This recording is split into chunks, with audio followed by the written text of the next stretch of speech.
Welcome back to the table. Today I'm going to give you an overview of the game Animalcatraz from Geronimo Games, who helped sponsor part of this video. Now this game has you taking on the role of anthropomorphic convicts in a prison, but this is not Zootopia. In fact, I should say right from the very beginning, this is kind of an adult-themed game. It takes that prison lifestyle idea and kind of plays with it a little bit in a very tongue-in-cheek way, kind of satirizing what it's like to be in a prison and also giving it kind of a comical bent with these over-the-top characters that you're playing, and a lot of the things you're doing in the game are, again, just very over-top, very tongue-in-cheek. In fact, even the card holder that holds the cards is in a little electric chair. So you kind of already know what you're getting when you come into this game.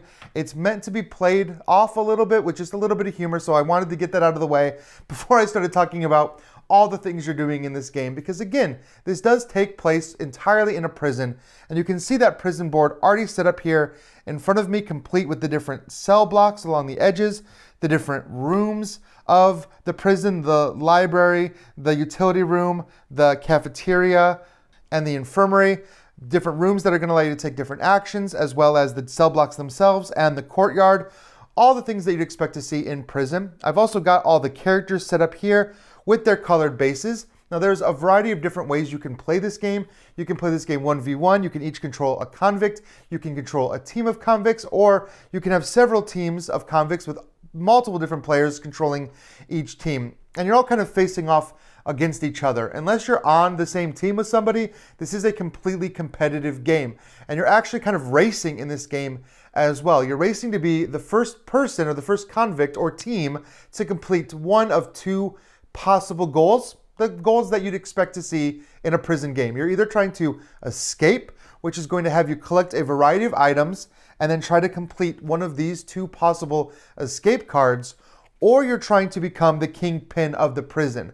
This is going to have you again collecting items, but also bribing guards and other things that you can do to gain reputation in the game in order to become the leader of the prison. Whoever wins one of those objectives first is the winner of the game. Now, both of those goals are going to require you to kind of level up your convict over the game. And you'll see that every player is going to have a convict card. And this card is double-sided. You have their regular side, which is how they go about their normal day.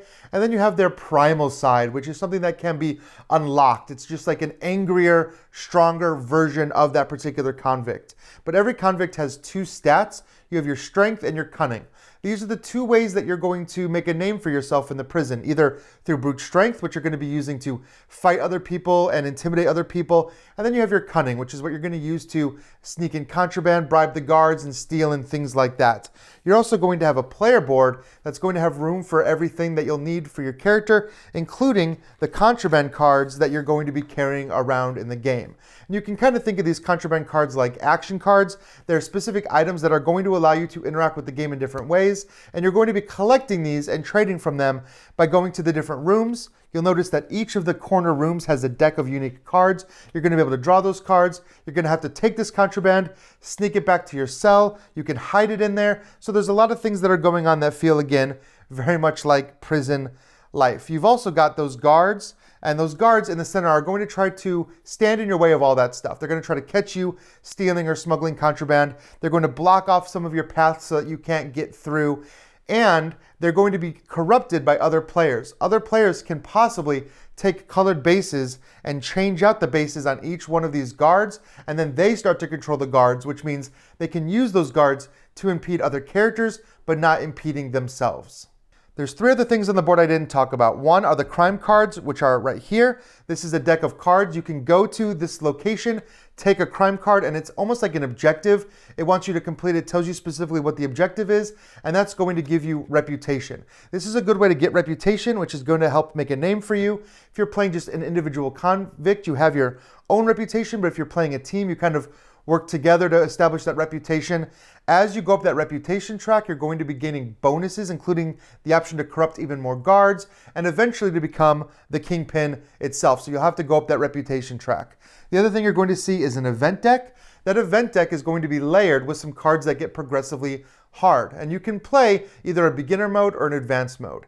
Most of what I have set up here is already for the beginner mode. The advanced mode introduces some new mechanics, and I'll talk about that. It also is a little bit longer game. You use 7 event cards instead of 5. But these event cards are stacked, so that the bottom card is a riot. The game is pretty much going to end with a riot unless somebody escapes. Either when you're trying to become Kingpin, or when you reach the end of the event deck, the riot happens. And this is a no-holds-barred fight between all of the convicts who are remaining. If you manage to maintain that Kingpin status, then you win. If the game end is triggered by reaching the end of the event deck, then whoever has the highest reputation there is going to win instead. Again, of course, if you manage to escape during the game, then you're good. You just win that way. Of course, if you're playing teams, both of your convicts have to escape before you can win. The last thing you'll see on the board right here is actually the structure of the game. There are going to be a number of rounds that just continue through until somebody wins, or until you hit the end of that event deck. You're going to be drawing those event cards a couple times per day. And you'll see this track here is divided into AM, PM, and nighttime. You're going to have 2 AM actions, 2 PM actions, and a night action where you're locked up. During each one of those action rounds, you're going to have 5 action points to spend.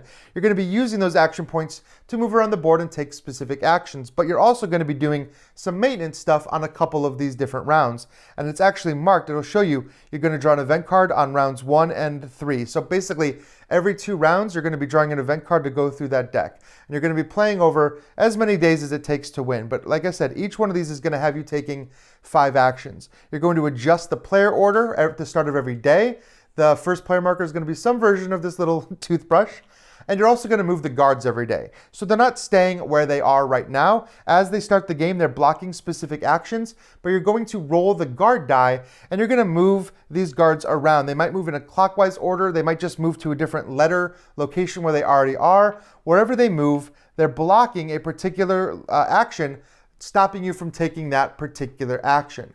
And all the actions that you're going to be taking in the game are in these different rooms. So you can stay in your cell block, and you can take some of the available actions there, or you can use action points to move to some of the other cell blocks, take actions there, or you can go to these side rooms and take actions there. Of course, again, there's going to be guards in all those side rooms as well, holding on, they're blocking some of those actions. In addition, there's a couple paths down into this courtyard. The guards could be blocking the paths down to the courtyard as well, which means you can't get down into the courtyard unless you find a way to corrupt that guard. If you own that guard, he's going to let you through, no problem. But you're actually going to have to take these actions to do anything in the game. There's no way to just walk up to a player and steal from them or fight them. You need to go to one of the possible locations that's going to have that ability to fight a convict or steal from a convict. A lot of these locations, again, are also going to let you get cards. They're also going to let you pump up your stats. Some of these areas are going to pump up your strength. Some of them are going to pump up your cunning. And again, the items that you're collecting are based on your goal. If you have a particular crime card, it's going to tell you which items you need. If you have a particular escape card that you're planning on using, it's going to tell you what items you need. You'll need to go around to these 4 decks and get those cards. So again, it sounds pretty simple. You're just moving around and you're taking these actions and you're gaining cards and you're leveling up. Except every other player at the game is going to be stopping you at every step. You're going to be able to, like I said, corrupt those guards. You're going to be able to fight other players, and you're going to be able to steal from other players. A lot of that is done with these dice rolls. You're going to be able to roll these dice and just add your basic stat. So if you're trying to do something like steal, you're looking at your cunning and you're going to roll dice. And that's the pretty basic equation. Of course, that's going to be modified by all the different cards that you've managed to collect. At the start of every round, when you leave your cell, you can choose 3 of the contraband cards that you've hidden to take with you for that trip out of the cell. And you're going to have to kind of plan which 3 cards you want to bring based on whether you're trying to attack or do, gain reputation and things like that. There are other ways to get reputation other than just fighting and committing crimes within the prison. You also have these trash coins, which allow you to effectively trash talk other convicts in the prison yard, which kind of makes sense. You'll be able to give them these trash coins, and then if they don't fight you, if they kind of cower away, you get a little bit of extra reputation for trash talking someone and having no repercussion for that.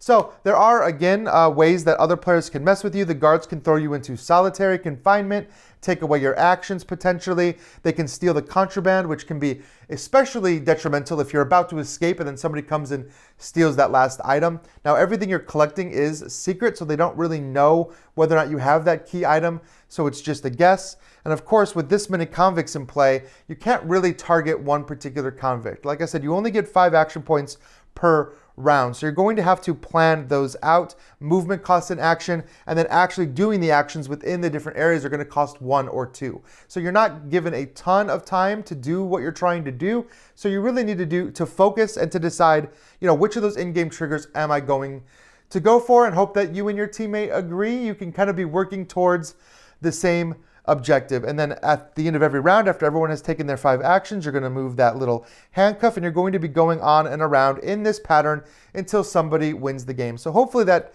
overview kind of makes sense as to what you're doing and how the game works. But there is a lot more that's happening in this game. In fact, you can get an entire legacy box that's going to come with a bunch of envelopes that have content that is going to get introduced into this game. So it might not be just as simple as escaping or getting your reputation up to the Kingpin status. You might need to complete additional objectives, deal with some new event cards, or even some new additions to the board that are going to change the way you play. I know for a fact there's some gangster cards that you get early on. You can start recruiting other gangsters in addition to your main convicts to come onto your player board and kind of act as your allies.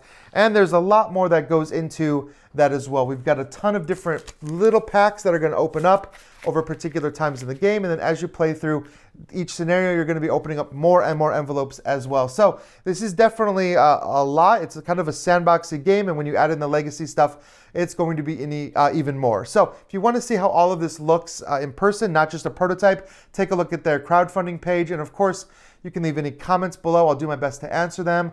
Like, subscribe, follow us on Discord, join the conversation. We would love to have you all there. And until we see you again, keep having fun at the table.